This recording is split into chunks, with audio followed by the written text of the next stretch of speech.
నమశంకరాయ. వీక్షించేటువంటి ప్రేక్షకుల్లో ఒక చిన్న సందేహం ఉంటుంది. మార్చి 19వ తారీఖు రోజున ఉగాది జరుపుకుంటున్నాం కదా, మరి ముందు రోజు బుధవారం నాడు అమావాస్య అయింది, ఆ ముందు రోజున మంగళవారం అయింది. మంగళ శనివారాలు అమావాస్య సమయంలో ఇంటిని శుభ్రపరచుకోలేం. మరి ఎప్పుడు శుభ్రపరచుకోవాలి, పూజా మందిరం కానీ ఇల్లు కానీ ఎలా శుభ్రపరచుకోవాలనే మీమాంస చాలామందికి ఉంటుంది.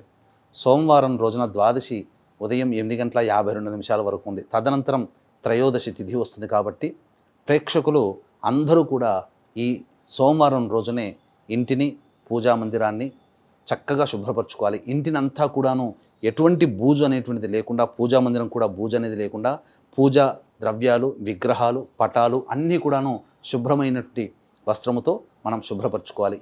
ఇంటిని కడుక్కోవడం కూడా సోమవారం రోజునే చేయాలి. ఇంటినంతా కూడాను కడిగిన తర్వాత 19వ తారీఖు రోజున ఉదయం, ఇంకా ప్రతిరోజు కూడాను మనం చక్కగా యథావిధిగా ఇంటిని తుడుచుకోవచ్చు.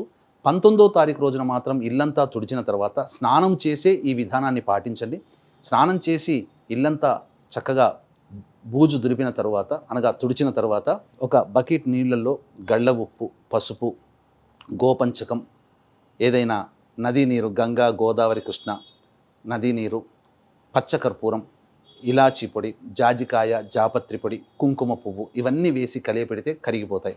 ఆ తదనంతరం శుభ్రమైనటువంటి వస్త్రంతో ఇల్లంతా కూడాను చక్కగా ఆ తడిబట్టతో చక్కగా తుడిచి, దేవతా మందిరాలు, పూజా ద్రవ్యాలు, అలాగే ఈ సంబంధించినటువంటి చిత్రపటాన్ని కూడా ఆ విధంగా తుడిచిన తర్వాత ఇంట్లో 10 గ్రాములు మైషాచి మరియు 20 గ్రాములు లేదా 30 గ్రాములు ఈ గుగ్గిలము, మరి 30 గ్రాములు సాంబ్రాణి వేసి ఇల్లంతా కూడాను ధూపం పడితే ఆ ఇంట్లో నకారాత్మక శక్తి తొలగిపోయి దేవతా శక్తి ప్రవేశిస్తుంది. ఆ ఉగాది దార్భ్యత మీ కుటుంబం సుఖ సంతోషాదులు సకల సంపదలతో చేసుకున్నటువంటి పూజా విధానం వల్ల మన ఇల్లు అష్టైశ్వర్యాలతో తలతూగుతుందని చెప్పవచ్చు.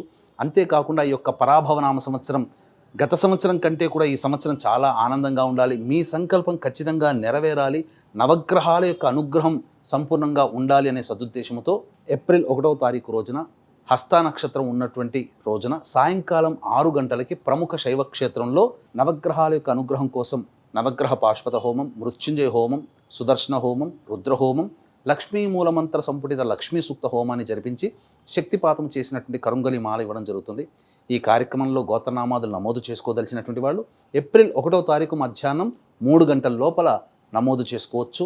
ఈ కార్యక్రమంలో నమోదు చేసుకున్నటువంటి వాళ్ళకి కరుంగలి మాల ఇవ్వడం జరుగుతుంది. అంతేకాకుండా ఈ వీడియో సోమ మంగళవారాల్లో చూసినట్లయితే, అయ్యో మేము మిస్ అయ్యాం కదా, మరి ఎప్పుడు చేసుకోవాలి, ఇంటిని ఎప్పుడు శుభ్రం చేసుకోవాలి అని అంటే, కనీసం ఉగాది రోజునైనా ఉదయం 6:30 తర్వాత మీరు శుభ్రపరచుకునే విధానాన్ని ఈ విధంగా ఆచరించండి.